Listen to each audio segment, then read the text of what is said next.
Entonces, pongamos un ejemplo. Cada U igual, por ejemplo, en R2, se escribe naturalmente, esto de naturalmente, porque siempre lo hemos hecho así, como sigue. Por supuesto que tiene muchísimas otras escrituras, pero esta en particular. X, y igual X por 1,0 más y por 0,1. Entonces, fíjense bien, cada elemento del plano es un múltiplo del 1,0 y un múltiplo del 0,1. Si uno lo piensa bien, porque digo naturalmente, porque este genera el eje X en nuestro lenguaje, el 1,0, y el 0,1 es uno de los tantos generadores que puede tener para el eje Y. Por tanto, lo que uno está haciendo en realidad es lo que siempre ha hecho.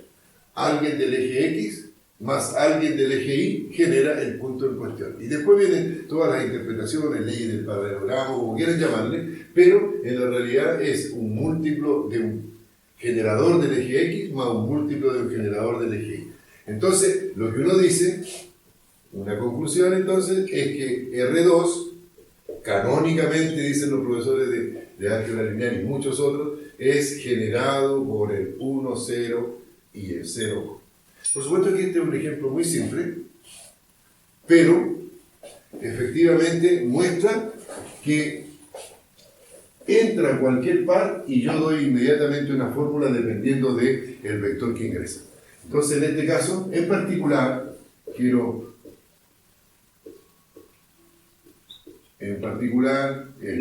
3,2 puede ser escrito como el 3 por 1, 0, más 2 por 0, 1.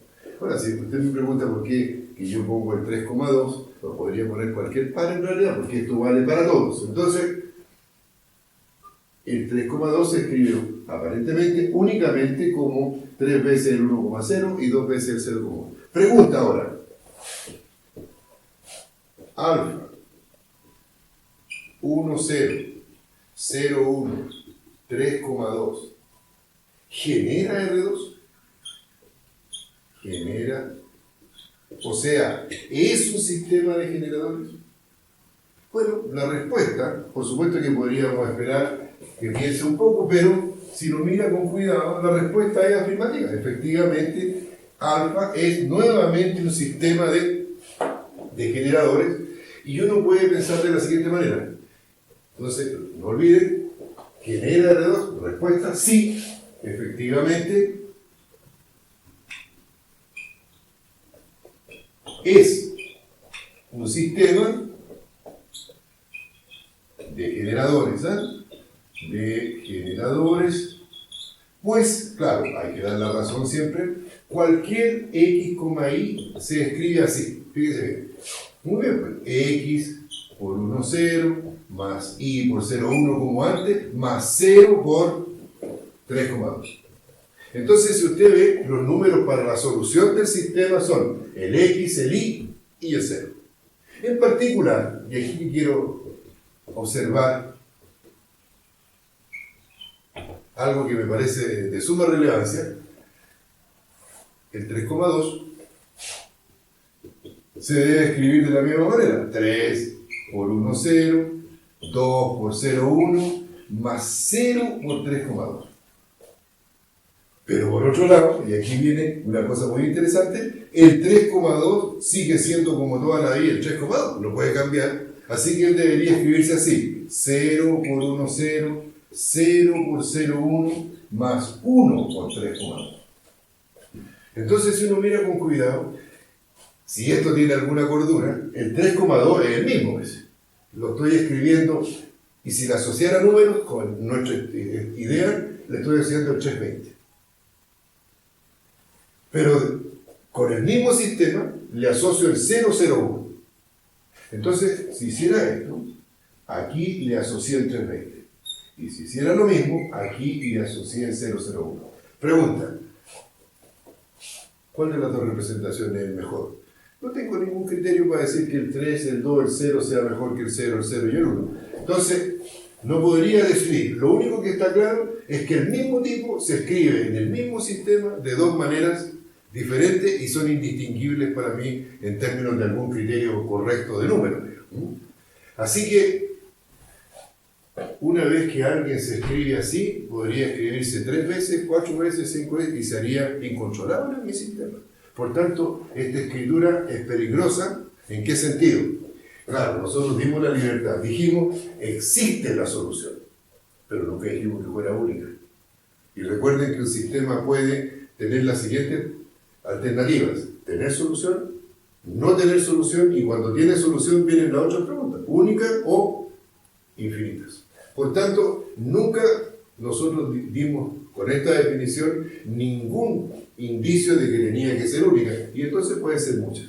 Entonces la pregunta es, si esto tiene algún sentido, y podemos seguir con nuestra teoría, si este tipo tiene dos, en cualquier caso, este siendo el mismo, debería ser que el segundo miembro del primero es igual al segundo miembro del segundo. Entonces, uno debería concluir, fíjense lo que debería concluir, que 3,2 igual a 3,2 quiere decir que 3 veces 1, 0, ¿no?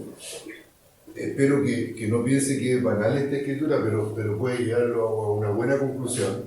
Fíjense, lo que estoy diciendo es esto, más 0, 3,2, debería ser igual a 0 veces, yo sé que uno es reacio a escribir cosas multiplicadas por 0, pero bueno, puede llevarlo a tirar buenas conclusiones, en este caso por lo menos.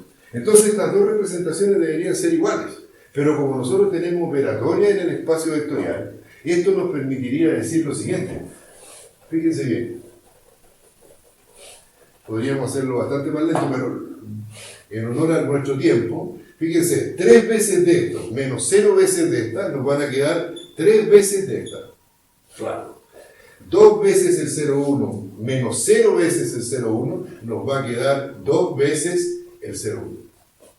Y 0 veces el 3,2 menos 1 vez el 3,2 nos va a quedar más menos 1 vez el 3,2. Pero por supuesto, como yo estoy operando, y recuerden que los espacios vectoriales son un grupo abeliano, en particular un grupo con la adición, así que aquí aparece el neutro toda vez que yo apliqué los inversos aditivos. Conclusión, tengo que el 0, 0 se escribe, por supuesto, 3 por 1, 3, más 2 por 0 es 3, menos 3, 0. 3 por 0, 0, 2 por 1, 2, menos 2, 0. Pero el 0, 0, aquí colocamos el otro pero, el 0, 0 toda la vida se ha escrito de la manera que uno sabe, multiplicando por 0, ¿no? Y entonces la pregunta es, bueno, ¿qué ganas con eso? Observen, no olviden que estamos hablando para estudiantes nuestros de álgebra 2 y hicieron un curso de álgebra 1.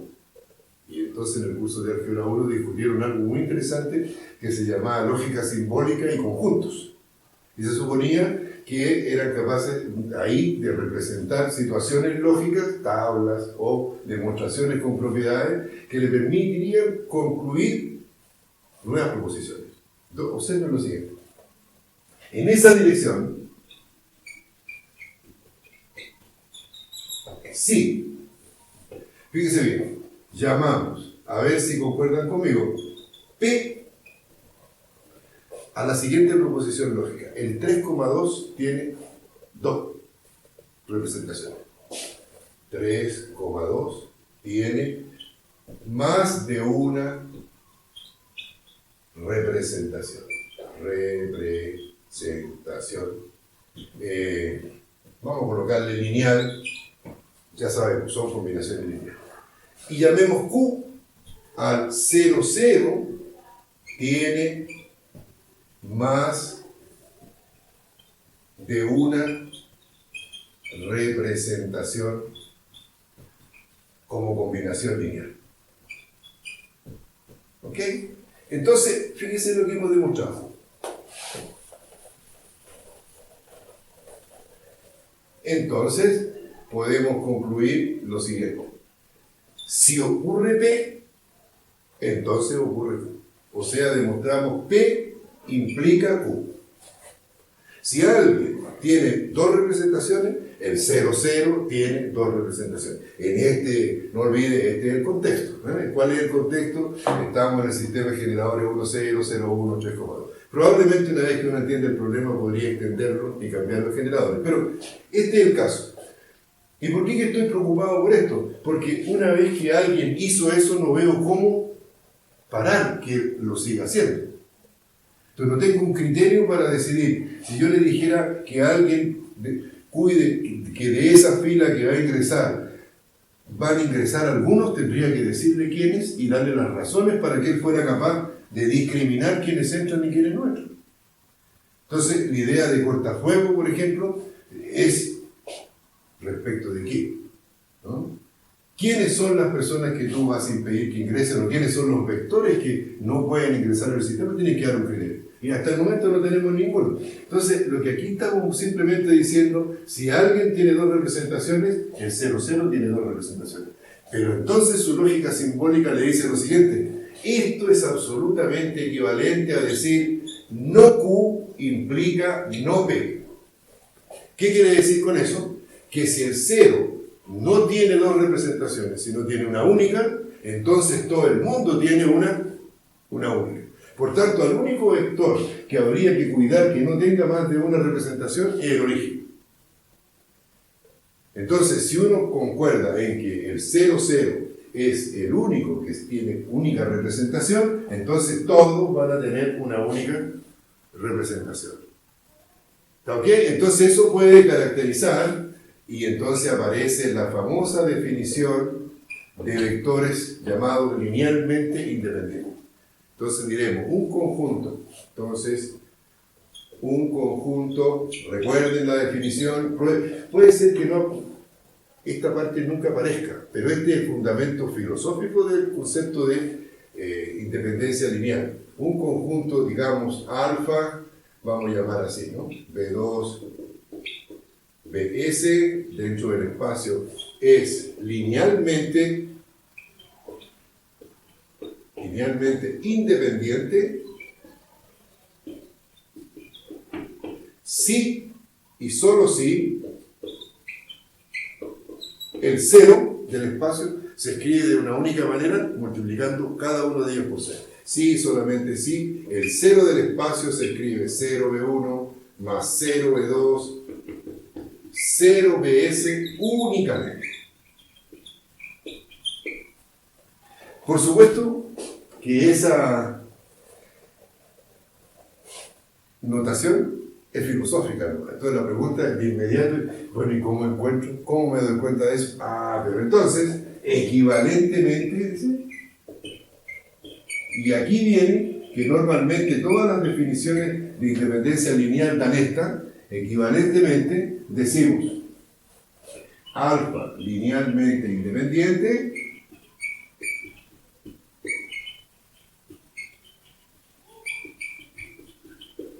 si el sistema homogéneo A sub 1, B1, A sub 2, B2, A sub S, BS fuera igual a 0, o sea, el sistema igualado a 0, tiene solución única. ¿Y cuál es la solución única? La que siempre tiene. Entonces, si el sistema homogéneo tiene solución única, los vectores serán dichos linealmente independientes. Y como este sistema siempre tiene solución, no olviden el teorema del rango, la ampliada coincide porque va a tener la última columna de puro 0 con la matriz original, no presta, entonces siempre va a haber solución. Así que la pregunta es, ¿una o infinitas? Si hay una, serán linealmente independientes, que será la trivial, la que estamos diciendo aquí, o infinitas, y entonces diremos linealmente dependientes. Por tanto, si esta implica, y esa es la que aparece en todos los libros, ¿no? A1, A2, AS igual 0, únicamente. Caso contrario,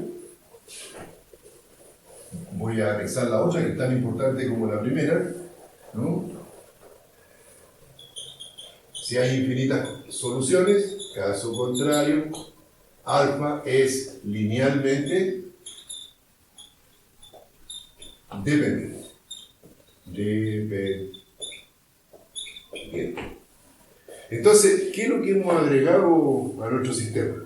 El sistema de generadores, ya dimos el 1, 0, 0, 1 y el 3,2. Por supuesto que genera R2, pero estos tres vectores son linealmente dependientes según nuestra definición. Por tanto, ellos generan duplicidad de información. Así que si nosotros queremos que el sistema tenga solución única y no homogéneo, tenemos que garantizar que el homogéneo tiene solución única. Y entonces tenemos que agregarle al sistema de generadores la condición linealmente independiente. Entonces, como puede existir un conjunto de generadores que no sea linealmente independiente, y también puede existir un conjunto de linealmente independiente que no genere, como también puede existir un conjunto que ni genere ni sea linealmente independiente, sería interesante buscar un ejemplo para cada una de las cosas que estoy diciendo. Nosotros tenemos que juntar esos dos conceptos. Entonces, hacemos la definición central de los espacios vectoriales, que no es otra que juntar estos dos objetos, ¿no? Estos dos conceptos, en una sola palabra que es la que normalmente se llama base del espacio vectorial. Entonces, diremos que A, y pongámosle nombres, BS, un subconjunto de B, es una base, no estoy diciendo la base, una base porque da la impresión que va a haber muchas bases, una base de B, si, primero, alfa es un sistema de generadores, ¿qué significa esto? El sistema no homogéneo tiene solución. Y dos, no solo me contento con que tenga solución, sino que tenga solución única. Entonces digo, alfa es linealmente independiente.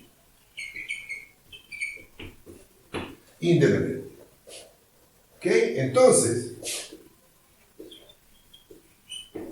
Entonces, fíjese, por supuesto que podríamos estar haciendo un video tal como estamos ahora discutiendo el tema, con ejemplos muchísimo más rebuscados, pero créame, lo que interesa aquí es mostrar las cuestiones esenciales. Fíjese bien, voy a colocar una viñeta.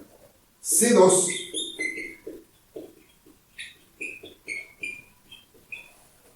es una base para R2. Es una base para R2. Por supuesto, podemos colocar para Rn, para las matrices, bases en formatos similares, y nosotros le llamamos las bases canónicas, como sus profesores seguramente ya le dieron los ejemplos clásicos. Pero lo que quiero poner de relieve es que esta es una base. ¿Por qué? Porque cualquier par que yo tome tiene solución única de la forma el x por 1, 0, y por 0, 1, si el par es x, y, y no hay más soluciones, ¿no? Esa es la primera cuestión. Segundo, el concepto de linealmente independiente está natural. Pero si usted le agregaba alfa, y este es el punto que yo quiero, usted le agregaba el famoso 3,2 que yo usé, genera, pero deja de ser linealmente independiente. Y entonces, ¿cómo traduce esto que no es una base? No es una base porque, por supuesto, no satisface la definición. Sí es un sistema de generadores, pero no es linealmente independiente. Pero eso no es muy importante aparentemente en las palabras. Pero en los hechos lo que quiere decir es que aquí hay duplicidad de información. ¿Y quién está sobrando? El 3,2 está sobrando. ¿Por qué? Porque el 3,2 ya es combinación del 1,0 y el 0,1. Entonces, ¿qué queremos decir? ¿Qué queremos decir con eso? Que cuando yo tengo una base y yo la conozco, quiere decir que ese es el número máximo de LI que yo necesito. O el número mínimo de generadores que yo necesito.